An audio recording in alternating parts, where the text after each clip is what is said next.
Sekarang kita melihat ke Papua sebentar, di mana sejak dipilihnya Biden sudah kita ingatkan, hati-hati sama Partai Demokrat dan strategi mereka menggoyang target country. Takutnya Papua ditarget. Komentar ini hanya analisa menanggapi berita kelompok bersenjata menyerang sehingga ada petinggi militer negara Jenderal Bintang 1 yang jadi korban. Hal ini serius, merupakan hal yang harus diperhatikan. Jangan sampai kita menganggap Menteri Pertahanannya tidak perform lagi setelah peristiwa pecah tiganya kapal Nanggala 402. Sementara beliau calon kuat presiden 2024 loh. Sungguh, kita melihat kedaulatan Papua dan kedaulatan Nusantaranya. Salah satu aset negara Indonesia yang besar adalah Papua. Namun saat ini Papua yang sudah bergabung sejak tahun 60-an, di mana sebelumnya 20 tahunan Pak Karno, Bapak Bangsa, berjuang membebaskan Papua dari tangan Belanda. Akhirnya berhasil di tahun 60-an. Strategi yang dipakai Pak Karno waktu itu adalah diplomasi. Pak Karno memang jagonya dalam diplomasi luar negeri. Beliau menggunakan strategi perang asimetri. Sekarang menjadi mengerti kan kenapa Newman menggunakan Department of War, karena meniru strateginya Pak Karno. Perang asimetri adalah bentuk perang yang tidak serupa. Misalnya dalam perang konvensional yang menggunakan senjata, tidak perlu dijawab dengan senjata juga secara frontal, bisa dilawan dengan bentuk perang lain, yaitu perang diplomasi. Kembali ke Papua saat ini, ada OPM atau ULMWP, sebuah organisasi yang ingin Papua lepas dari Indonesia, yang saat ini kurang dipelajari kekuatannya oleh pejabat di Indonesia. ULMWP tidak perang senjata, tetapi membangun diplomasi ke Eropa dan Afrika, juga ke kawasan Melanesia, termasuk ke PBB. Baik, kita rincikan sedikit tentang Melanesia. Ada 5 provinsi saudara kita di Indonesia yang rasnya Melanesia, seperti wilayah NTB, NTT, Flores, Maluku, Papua, sama dengan Papua Nugini, Fiji, Vanuatu, Nauru, Kepulauan Solomon, dan lain sebagainya. ULMWP, United Liberation Movement of West Papua, ini mepet secara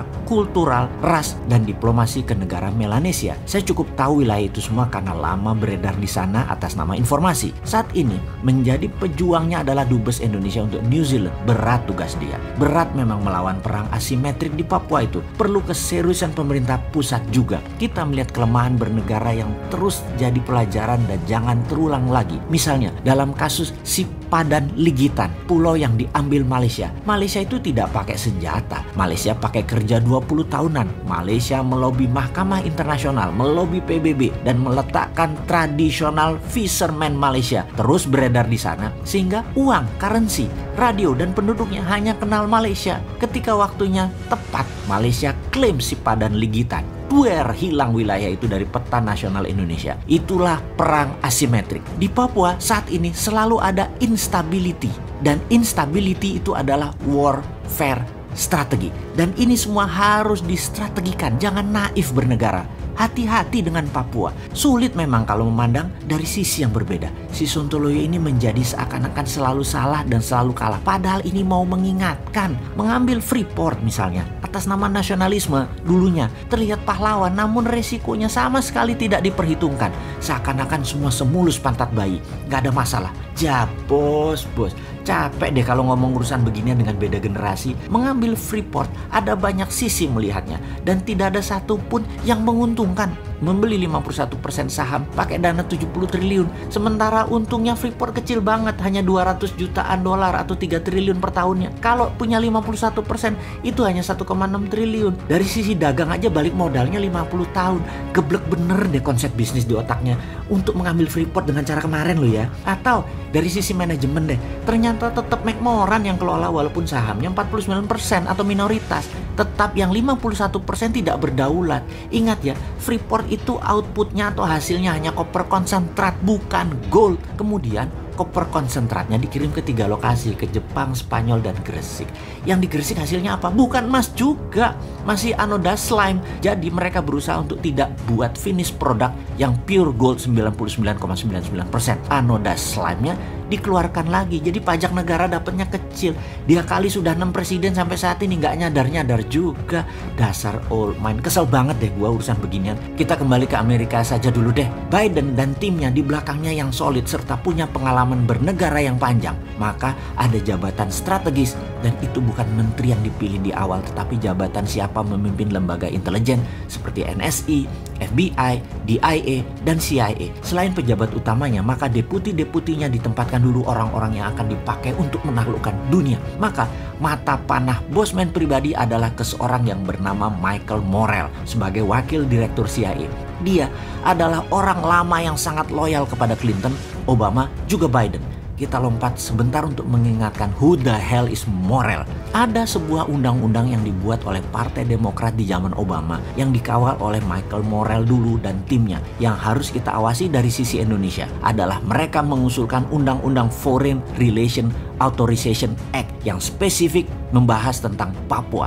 Hati-hati ini buat Indonesia. Lalu CIA di zaman Michael Morell masih muda adalah pendukung gerakan Kosovo Liberation Army, yang kemudian gerakan tersebut berhasil mendirikan sebuah negara baru bernama Kosovo. Sekali lagi, hati-hati dengan Partai Demokratnya Amerika. Pak SBY sudah merasakannya dengan banyak bom meletus waktu itu.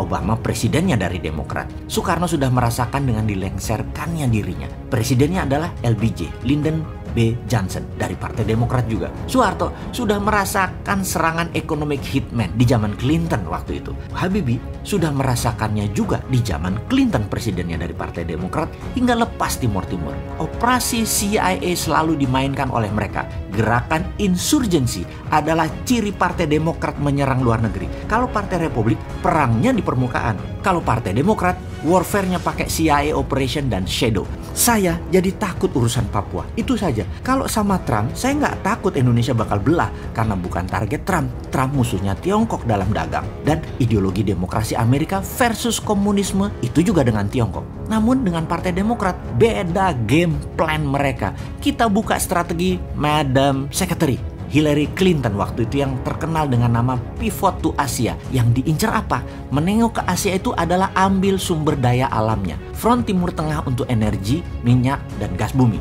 Di Asia Tenggara untuk sumber daya alam mineral seperti untuk baterai dan lain sebagainya. Maka apa yang Tiongkok lakukan di Indonesia mengambil SDA sumber daya alam akan diikuti oleh Amerika. Bedanya Tiongkok pakai soft power, bayar pejabat, ubah kebijakan. Kalau Amerika pakai instrumen militer, pakai nakut-nakuti, pakai teroris. Sewaktu di zaman Trump, ground floor-nya di negara masing-masing, yaitu Tiongkok dan Amerika dengan perang dagang. Zaman Biden yang diperebutkan adalah sumber daya alam yang ground floor-nya di negara penghasil. Perangnya kalau minyak gas bumi, ya dar-der-dornya di Timur Tengah. Maka sumber daya alam mineral non-fosil, jangan-jangan dar-der-dornya di Indonesia. Jadi wahai pejabat, jangan sampai 100 bom jadi meleduk di mana-mana di Indonesia ke depannya ya. Ini semua harus distrategikan. Ini harus dibuat counter insurgensinya. Cara tekan Indonesia nanti bisa dipraktekkan lagi, yaitu Papua dan GAM akan dimainkan lagi oleh Amerika. Ini cara klasik Partai Demokrat. Sehubungan dengan hal ini, sengaja kita buka ke publik informasi seperti ini agar bernegara kita melihat dari sisi lain, sisi ancaman. Jadi wahai pejabat, pastikan kebijakan Anda menguntungkan rakyat dan membuat negara utuh selalu. Hati-hati dengan shadow-nya Biden Partai Demokrat. Kalau nggak paham bernegara, ya lempar saja handuk putih, nyerah aja. Generasi Newman siap menggantikan kapanpun, nggak perlu 2024.